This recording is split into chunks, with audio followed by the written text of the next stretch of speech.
Magandang araw sa inyong lahat at welcome sa aking channel. Kamakailan ay isiniwalat sa showbiz ang sekreto ng di umano'y dalawa na ang anak ni Coco Martin at Julia Montes. 4 years old na ang panganay ni Coco at Julia na isang babae. Habang magto 2 years old naman daw ang pangalawang anak ng mga ito na isang lalaki.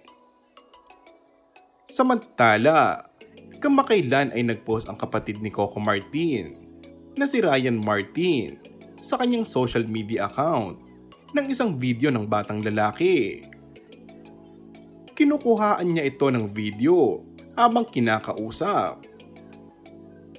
Hindi naman nakaligtas sa mga netizens at marami ang nakapansin ng pagkakahawig nito kay Julia Montes at kay Coco Martin.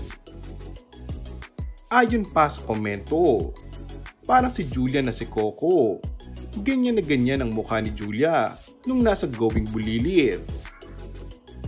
Ilang oras matapos ang nasabing post, ay binura din agad ito ng aktor. Pinagpiyastahan kasi ito dahil sa laki ng pagkakahawig sa dalawa. Sa kabilang banda, sinabi naman nito na botong-boto siya kay Julia para sa kanyang Kuya Rodel. Kung ano yung magpapasaya sa kanya, masaya rin kami. Matanda na si Kuya, biro pa nito. Saka sobrang bait ni Julia, alam namin kung paano niya alagaan si Coco.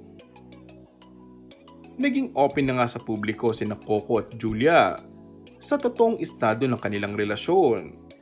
Kaya't ang hiling lamang daw nito ay maging pribado, lalong-lalo na sa katauhan ng dalawang anak nila. And that's all for our today's video. Kung bago ka lang sa aking channel ay mag-subscribe at pindutin na rin ang notification bell. Maraming salamat!